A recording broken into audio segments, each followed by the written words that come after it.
Welcome to our panel, How Do We Want to Live Together? Book Publishing and the European Green Deal, Social Dreaming for Cultural Actors.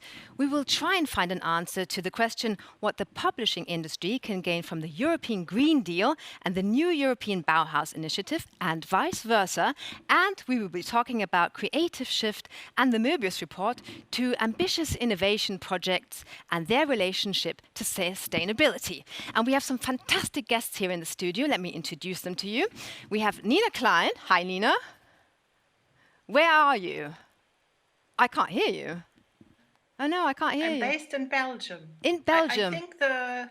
Now I can hear you. Yes. Bonjour. Yes. It's like the Eurovision Grand Prix. Hi, Yes, Nina. I can't sing. Oh, you never know. A consultant with a focus on digital and green innovation, her ambition as a European Climate Pact ambassador is to connect the creative and cultural sectors with the EU Green Deal. Hello, Nina. Then we have, I'll actually introduce Michaela Magas, because you're right next to her on my screen. Are you in Finland? Usually in Sweden, but currently in Portugal, because we just ran our 20th global lab here. Can you repeat that, because you were very quiet? Oh, I am usually in Sweden, but currently in Portugal, because we ran our 20th global lab here in Portugal. Oh, fantastic. Oh, Portugal is such a beautiful place. I don't actually know how to say, how do you say hello in Portuguese? Bem-vindo, something like that. Lovely to have you here. Then we have in the studio Simone Lieppold, the head of business development and consultant funding strategy for the CEO of the German Publishers and Booksellers Association. That's a long title.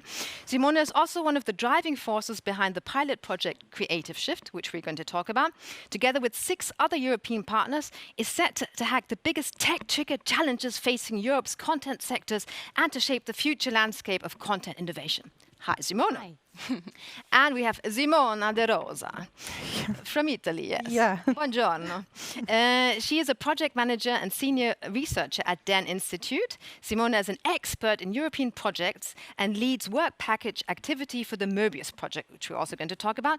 Simona is also an active member of the European media and CCI community. Hi.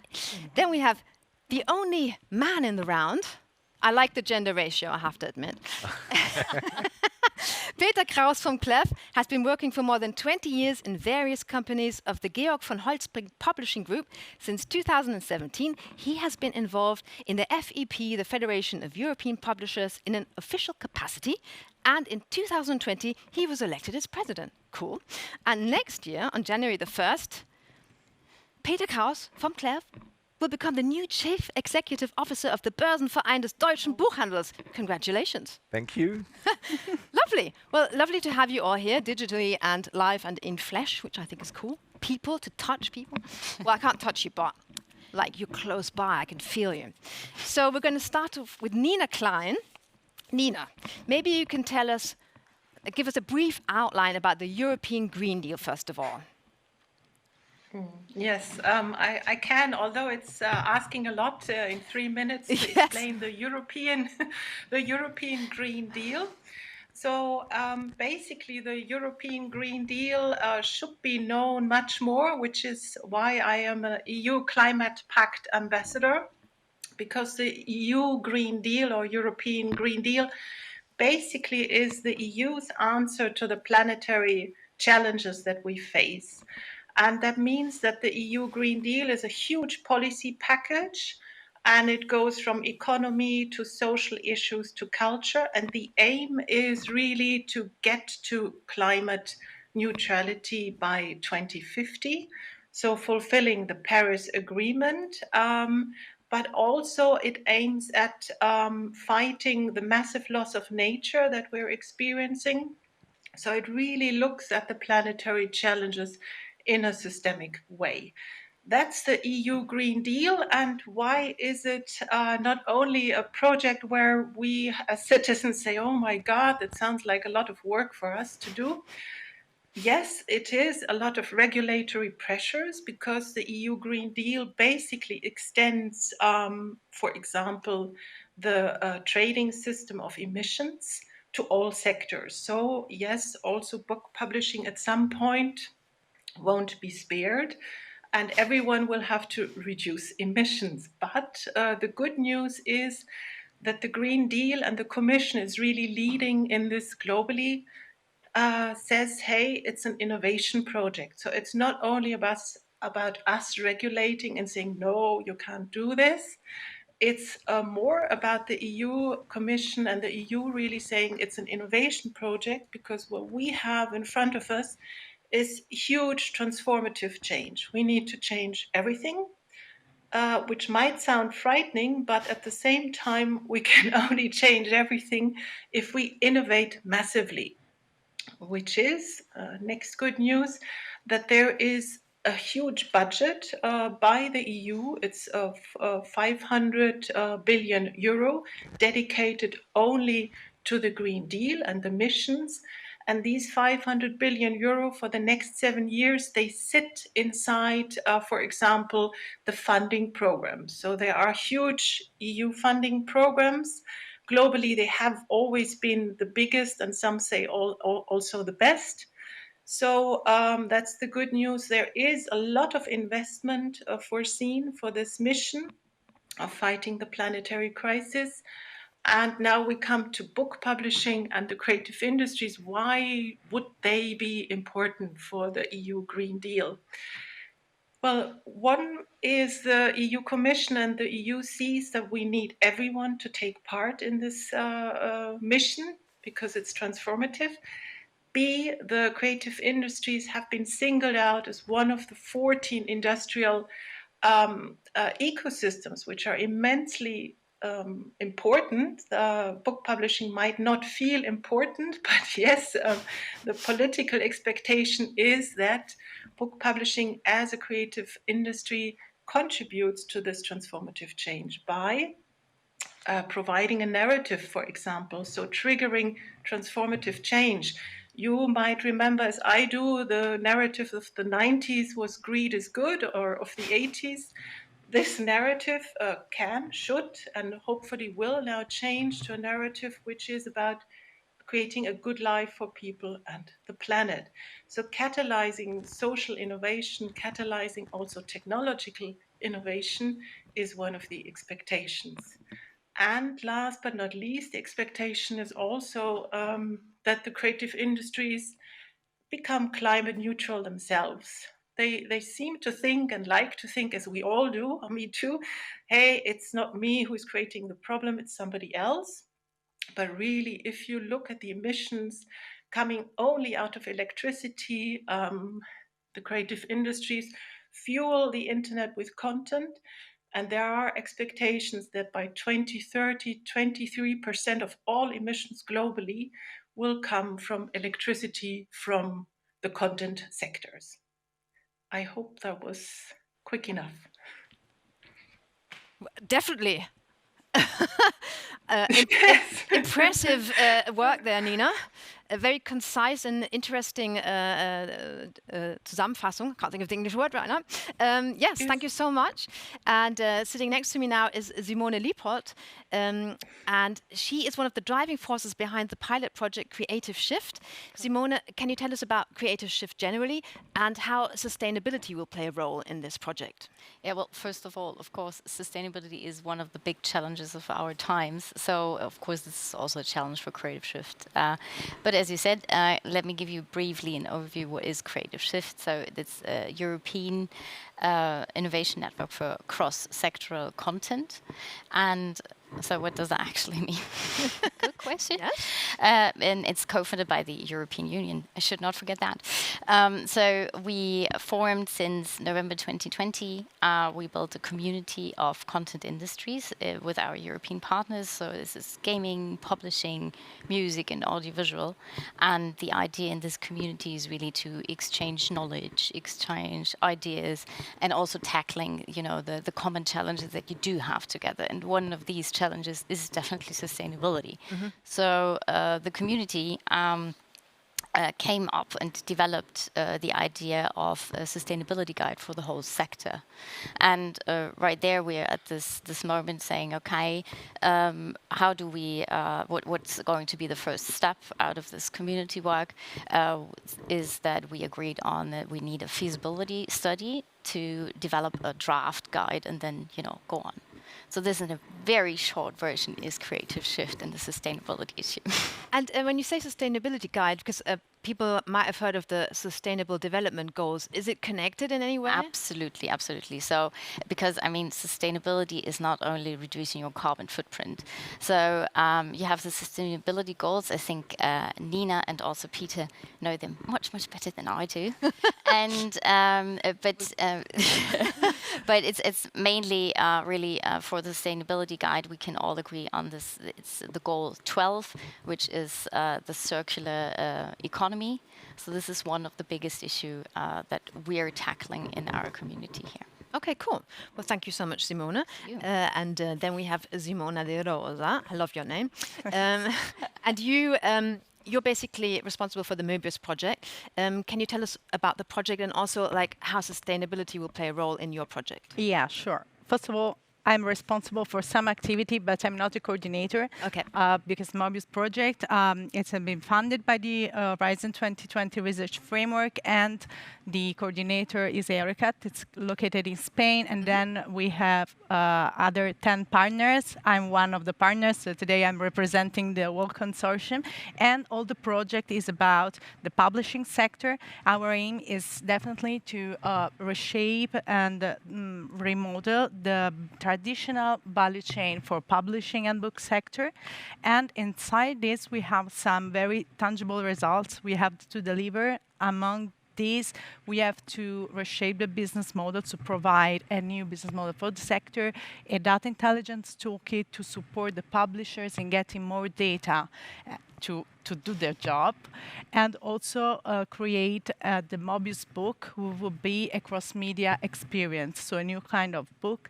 Of course, for us, sustainability will be crucial, also in terms of community sustainability, because the publishing sector is also transforming, having even more relation between the publishers and the readers and the writers. So this is also our basic goal at the end of the funding. So create our output, but in strong relationship with all the stakeholders of the sector. So since the beginning, we started discussion and interaction with the publishers. At Europeans, we also have the FIAP in the consortium, so we discussed it with them how to restructure this publishing value chain. But we are also talking with the readers. And with, so we had conversation with fan fiction enthusiasts, we call like them, in order to get from them what they need to experience more the book, so where we want to go, also in terms of technological push for the sector. But we are also in touch with the authors, so the writers. Without any of them, without their support, even from a technological and research perspective, we cannot provide meaningful output. So we have to be strongly related with them. We need to talk. We need their feedback to provide our input on the market or on the research interest for what will come. In relation to the authors and the writers, it's interesting because we are about to launch an open call for original manuscript, and the open call will be related to the European Bauhaus vision. Mm-hmm. So we try, coming back to what Nina was saying, to work in terms of new narratives. But I'm afraid I have to stop here. So I try to give a short overview about all this input. Did you say fun or fan fiction enthusiasm? Fun fiction. I love that. That's a really cool. I've never heard of that term.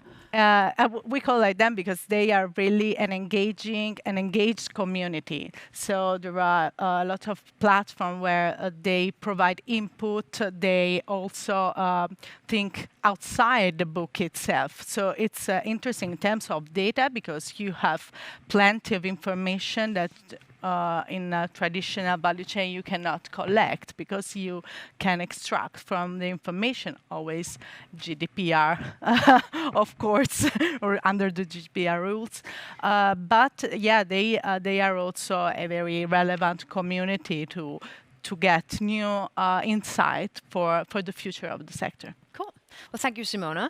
And you mentioned the new European Bauhaus, and somebody who can tell us even more about that is the wonderful Michaela Magas in Portugal. I'm a bit envious.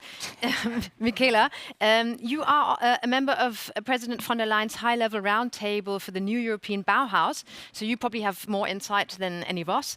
Can you tell us about the new European Bauhaus? Absolutely. Firstly, I must say that I am so pleased to hear what my colleagues have said, my female colleagues so far have said. It is wonderful to be part of this panel, I must say. To begin with, just this example of fan fiction tells you a great deal about how you can develop community-driven innovation. And this is one of the core ambitions of the new European Bauhaus. The new European Bauhaus is a unique political tool, I would say, but also an incentivizing tool for innovation amongst communities because it is culture-led. And we have never had something so strong, something that's placed central to the political decision-making system that has been culture-led. And when it comes to fan fiction, for instance, Simona de la Rosa will probably support me in this. It has existed since the middle of the 20th century as a direction for communities and a very, very creative direction, but it has not really been on the radar of the book publishing industry. And what is wonderful to see is that a project like Möbius, which I'm so happy to see funded because I know that they were up against really, really difficult competition in terms of getting funded. I'm so happy to see it funded. So this is one thing that is a wonderful, wonderful example for us at the new European Bauhaus. But what we are trying to do is leverage culture to address issues of sustainability, aesthetics, and inclusion. I think you're breaking up a bit, Michaela. Sorry? Could you repeat that last sentence because you were a bit... Maybe the Portugal internet is not so strong. And she's gone. I don't know where you are in Portugal. Maybe you're in a remote, beautiful little area where the internet is not so good, but I'm sure you'll reconnect in a few seconds. Meanwhile, we can talk to Peter, the only man in the round. You have to rub it in quite I do have to rub it in, yes. Did you notice? I thought I was being really subtle. Peter Kraus from Clafey, interesting name, by the way. You are the president of the FEP, Federation of European Publishers. Can you give us a short overview of what the FEP is and where you see links between publishing and the European Green Deal? First of all, I'm quite happy to be here representing the male side of the business. And I must say I'm used to being around with a majority of women, which is great because publishing is a women-driven business, because the readers, usually majority of readers are female. So here you go. There you go. So the Federation of European Publishers is the voice of European publishers, representing 29 publishing associations from 29 different countries or states. You wonder why it's 29. For instance, in Belgium, we've got 2 associations, a Flemish and a Wallonian. And we shouldn't forget that in Europe, 160,000 employments are directly linked to publishing houses. When you count with these translators, editors, graphic designers, it's a massive economic impact in Europe. And we shouldn't forget that Europe, with its rich culture and rich creative industry, the biggest publishing houses, the most publications are coming from Europe. Also, when it comes to education, the biggest book fairs are European. The biggest media concerns are European, while there's no platform which is European. It's either Chinese or are American.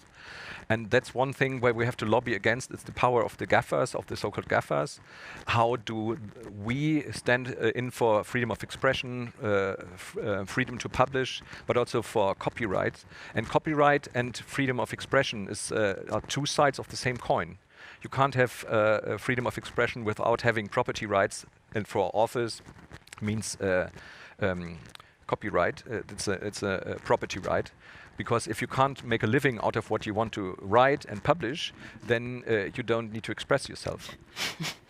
There you are. And by the way, there she's back. So she's back. Should we go back to Michaela? Yeah? No, I want to just say Rowohlt Publishing House has been sitting for 60 years in a post-Bauhaus building. And I'm happy also to say that we managed to get climate neutral since 2016. Whoop, whoop. And that's one thing why I'm so glad to having these projects. It's because we need to connect and share experiences, and it's great we have the support for this. Yes, Michaela, you're back. Yes, I apologize. I have no idea what happened here. I'm not used to the Portuguese internet. I was just saying but you we probably had tested it and it was good. Yeah, I was just saying you're probably in some remote, beautiful beach area, and there's not such a good internet connection. Not beach area, but in any case, let's try again. So maybe you can continue where you got cut off. Yeah.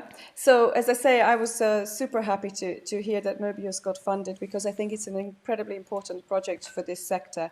And I know it was up against really serious competition. And so the fact that it is leveraging community intelligence for new business models, I think this is a really, really important task. And I think it's really important for the sector. But it also connects really well to our ambition at the new European Bauhaus. And what we wish to do is leverage intelligence on the ground, grassroots communities, creative-led, but also multidisciplinary. So this is another thing that I was really happy to hear from Simone Lippold, this cross-sector content where people share knowledge. I think this is incredibly important. And then one thing that, of course, Nina Klein mentioned was the function of narrative. And I think narrative is throughout our project, and this is really interesting, I think, for the book publishing sector. So the new European Bauhaus is really, really relying on collectively imagined, shared future narratives. And I could tell you some of the narrative themes, one of them, for instance, that we have introduced through our concept paper. So we were asked to imagine future narratives as the high-level roundtable. And we came up with several directions, which may be of interest also to our panelists here. One is the idea of addressing challenges in a way that is beyond human, that goes beyond human-centric. So we know that, for instance, the European industry is currently progressing to addressing human-centric environments and technologies for industry, from being focused on automation in Industry 4.0. But in a European Bauhaus, we have progressed beyond humans. So we are looking at ecosystemic thinking. We are thinking of other species and the whole environment. And this is a very important part of our narrative. The other one is going beyond just the European perspective. So Europe can set the standard for many things, because we are really at the forefront of this sustainable thinking. But at the same time, what we want to make sure is that we take on board narratives from other parts of the world. And we have members in a high-level roundtable from India, for instance, Sheila Patel, a wonderful, wonderful colleague who is working with women's collectives in India, as an example, or architect Shigeru Ban from Japan, who is working across the world with communities building sustainable housing. And then we have the idea of radical inclusion. So it's not just several categories of people included in our narratives. The idea is that our starting point is where we converge. So this is what we look for. We look for places where we converge, or narratives where we converge. And we know that from literature, that we can really converge very easily through our cultural narratives, multicultural narratives. And I would say lastly, I would mention that the future of work is not just about training and upskilling, but it's actually driven by missions. So this is, again, it's about our goals and our objectives that are aiming very, very high. And again, we have to think of imagined narratives of where we want to be. So the whole of the concept paper that we have created is really very much constructed around future narratives. Thank you, Michaela. I also like that you are saying, let's not concentrate on humans solely, because that's probably what got us here in the first place. So yes, I would like to open the round for discussion. Maybe there's questions from the panelists for the other panelists. So if anybody, is there anybody who has questions for each other or want to discuss specific topics? Maybe I can just add something to what Michaela was saying. Of course. And coming back to the open call from Mobius, because the idea is exactly in this kind of direction. I mean that the open call, it's made because we wanted to give the possibility to writers to provide manuscript, original manuscript, of course, to our project, in order that the first that will be selected will be translated into this cross-media experience. So this is the aim. But we decided to add also a criteria for selection. So among the criteria, one of the most important will be how the story will be related to the creation or to the production of a narrative that will be sustainable and related to what Michaela was saying. So the main vision of the new European Bauhaus. This is because we reflected on the fact that most of the in the literature and books, it's plenty of this topic, future. But the stories are one of the most powerful tools that we have to imagine new opportunities for our future, for our cities, for the spaces we live. So we want to provide the opportunity for the writers also to use their own creativity to provide to researchers, to the experts that are working on the new European Bauhaus, new way to imagine our future in terms of sustainability, beautiful spaces, and also inclusion, convergence among different categories. So I will be happy to, next time we will meet, to provide information about how the open call have been received from our stakeholders and give you some insight on that. But it's interesting to see how we can, even from different opportunity opened by the European Commission, how we try to converge anytime. Cool. Probably it's time to say thank you for having these projects, because we need funds and we need support to network. For instance, if you operationalize climate neutrality, you have to find someone in each entity to do the statistics. So when we did this, how do you evaluate? How do you balance your what you consume, and how then can you measure how you improved? And this is also great. We have creativeSHIFT, for instance, in Simone with it, because this gives possibility of sharing experiences, of sharing narratives, and also of getting best practices. For instance, if you're a Hungarian publisher, it's nice to find someone in Belgium who can say, I did this and that to support this. And we have to say, talking about the narratives, that if you look at social development goals of these 17, publishers contribute heavily also today, because if education is of paramount importance for Europe, that's us, together with the authors and the teachers and the booksellers who help Europe gaining competitive advantages. And it's us, when you look around here, I mean, it's when it comes to diversity, inclusion, let female voices be heard, let queer voices be heard. It's publishing which enables this.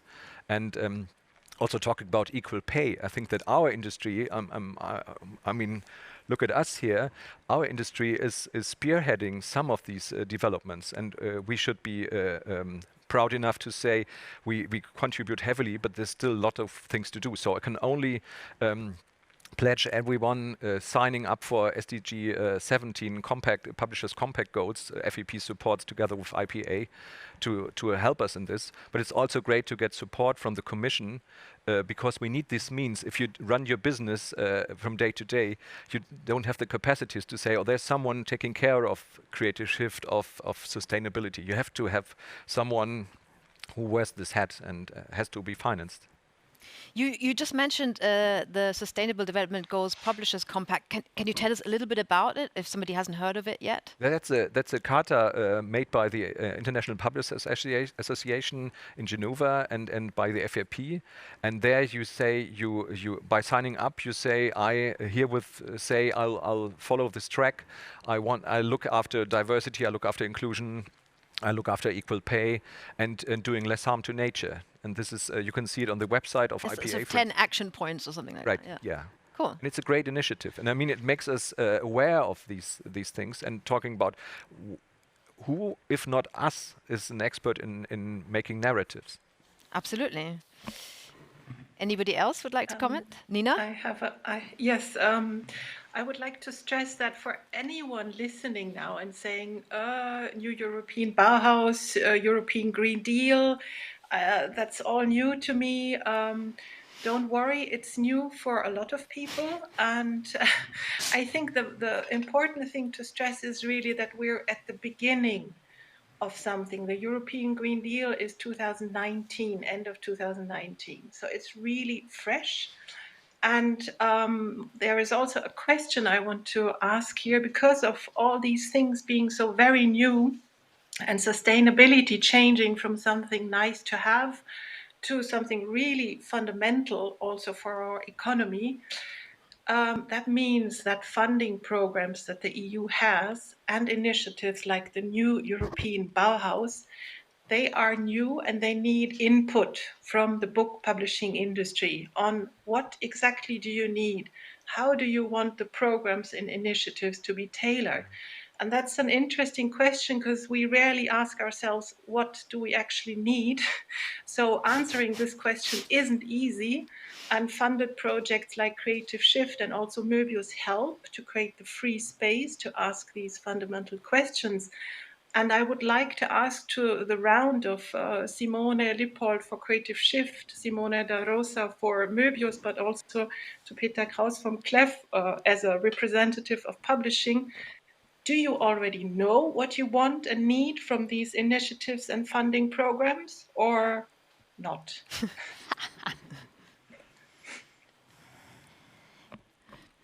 Would one of you like to answer?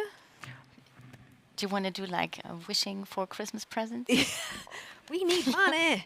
money. Yeah, but it's actually, as Peter already put it before, giving us, so to say, the time, and this honestly means resources, money, that we can really think about these steps ahead, like where do we take the next leap, and not only, for example, for some, I think it's Green Deal means like, oh, we just put status quo into green. And actually, we're at a point where I would love to have people going to the next level, like really thinking about how could we change the whole thing. Like Nina put in the beginning, we have to change the whole thing. Circular economy. Yeah, exactly. And you can't do this if you're trying to make a living with your normal everyday business and you have like a horizon of 1 or 2 years. We have to look like 5, 10 years, so really ahead. So long term. Absolutely. Also, totally agree. But also the opportunity to foster this kind of discussion with the stakeholders. I mean, with the new European Bauhaus, since a couple of months ago, Michaela can correct me, there have been a very interesting discussion, an open call from idea from the sector. Then have been the conference. There have been also a very good moment to share the expert side and also to collect further feedback from so an heterogenic stakeholder audience. So I would also foster this kind of exchange because from our project we can support a kind of user requirements collection, but I'm afraid it would not sufficient, because an European project has a certain can arrive up to a certain extent. So it's important to keep going on this creation of stakeholder opportunity to meet decision maker, policy makers, representative of the sector, and the real stakeholders that are interested into the thing. Because only with this we can and structuring a process for requirements collection, it will be possible to reply to those questions. Otherwise, it will be always a part of the vision. Okay. If I may add, Nina, I think what we need is transparency and staying in close contact, and that's probably a good way for publishers associations to contribute, because they can collect and filter and distill what is necessary for you to do the projects and what is necessary to apply for certain projects, and thus to get insights into how it works, how bureaucracy works, how you fill in the application forms. That's something. Sorry, but I'm a pragmatic guy, so it's and on the other hand, it's about telling success stories, not telling what is the way. If you're on the way and you tell stories about what you already achieved, then it's easier to do the next step. And I think, like Simone said, we need to have this idea of first reduce, then reuse, then recycle. And when you think of all the, you said it in the introduction that we spend so much energy on storing electronic data that we shouldn't forget the positivity of a printed book. Not to be a traditionalist, but it's easier. There's a trade-off. You need to read that many books to compensate the production of an e-book reader. That for most of the people it's easier to stick with printed books, because these are, if you have an FSC certificate paper mill, then it's easier to have a cycle and get the paper from the woods and replant than to storing and making the icebergs swim. You mentioned you're pragmatic. I would like to ask, just because I'm not so firm in the publishing industry, the sustainability, I read about new printing processes. Mentioned was print on demand. Yeah. How do you feel about that? I think it's a great opportunity, especially when you combine it with artificial intelligence. And we shouldn't be afraid of new technologies. We should embrace it and see what we can make out of it. For instance, the uncertainty, the risk management is a key issue in a publishing house. That makes people grayish, obviously. And if you know that we have established a program when a backlist title is not on stock anymore. It's printed the moment a person wants to have this book, and the vision is that the bookseller delivers it the next day. So we don't have these books sitting. It's for the balance sheet, it's great, but also for whatever we don't do is not wasting energy. And I think we should also develop a culture of letting things go or stop doing things. And for instance, when I buy a new pair of shoes, I see some shoes. Then I think, which pair of shoes have to leave my house for these new ones? And so I think with print on demand, it's a great, and you can't differentiate a book. Even an expert can't say this is a POD book and this is a traditionally offset printed book, because the quality is so great. So why don't we just print the book the moment somebody needs it? So the bookshop owners will be crying, but no, but because you could deliver it. The person goes to the bookshop or to its homepage and orders the book. It's printed and delivered via the bookseller. Okay. And even the way everyone can contribute and reduce your own personal carbon footprint by not ordering online, but by buying local. Absolutely. Which is so much of a more enjoyable experience always. Absolutely. Yeah. Any more questions? Well, maybe I can add something to this. Can you hear me okay now? Yes. Yeah. Yeah, great. Okay. So basically, one of the things that are really, really important, I think, with what has just been discussed is this idea of feeding the best practice from grassroots community experimentation directly to policy, for policy then to formulate missions, and then to further support the grassroots experimentation with these new models, new business models, and new ideas of how to drive the industry. So in this sense, it's a virtuous cycle that what we are trying to establish with the new European Bauhaus, and what we are trying to have as a model, as a method to support policy, but also to support communities on the ground, is this virtuous cycle. And so some of the things that have been mentioned as examples of new business models are definitely community driven, and they're definitely grassroots driven, and they rely on experimentation. And we really wish to encourage more of that. So when it was mentioned that the funding mechanisms really need to support that, this is really very much what we are working on. The missions have to be informed by those, and then create the funding mechanisms that will further support this. But also the implementation is incredibly important. So the implementers are often not informed about the conditions on the ground. They are used to dealing with large organizations, they're used to dealing with sort of very old-fashioned mechanisms.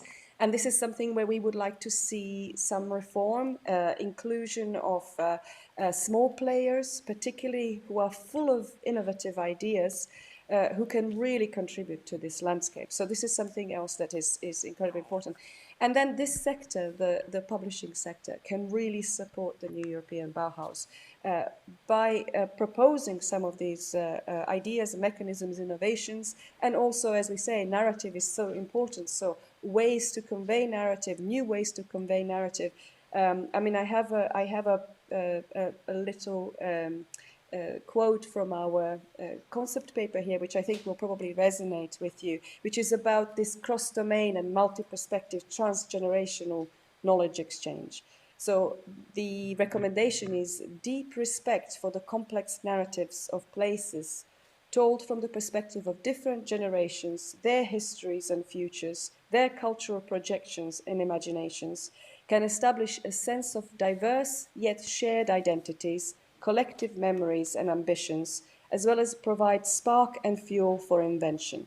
So I think that sort of encapsulates a little bit what we were talking about just now. Thank you, Michaela. Yes, maybe let's sort of recapitulate what we wish for, or how you see how do we want to live together. Do you feel it's all working out? What would you say to summarize it all? How do you feel about it? Well, right now I'm totally optimistic. I think it's a great panel. No, and I'm really feel at the moment that we're at a point in society, and especially also here from people from the business we just met, that I feel totally optimistic. We can really start and do great new things. Cool. Thanks also to the projects. Yes. How do you feel about it?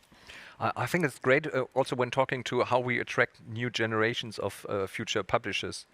How can we get more inclusive and diverse? And I think what makes us booksellers, publishers, authors, we are purpose-driven. And this is the new European Bauhaus is another aid for firing and fueling this purpose. So I'm happy to have the first steps and happy to go on with that, and happy to get big support to have the capacities of doing SDG 17. Simona? Happy to get this support, of course, also from the research framework to do our stuff, but I agree with Michaela, also other stakeholders that are not in the radar need to be pushed or supported in emerging, because yeah, they need it, and they are the power of the sector, so they are there. They are already engaged. They put a lot of their leisure time to providing content and the brilliant creative content. So probably everything is fine, but some additional step needs to be done to support also the ones that are not on the stage yet. Absolutely, yet. Nina, do you want to some last? Yeah, well, I'm happy as well about this panel. I think we're really at the beginning, and I'd like to say that involvement into the European Climate Pact is up to anybody or everyone. So look it up. You can find it everywhere on Google, EU Climate Pact. And there organizations can pledge, individuals can pledge, and it's a great way that the Commission tries to involve everyone. So that's basically where I see a change happening, is that people take the issue of sustainability seriously as economic issues, because it's the basis for our economic success as well. Thank you, Nina. And yeah, thank you so much, guys. It was a pleasure talking to you. Have you all signed the Sustainable Development Goals Publisher Compact? Yes. Yeah, so I can strongly recommend you to take a look. If you want to sort of get active and say, you know, what can I do?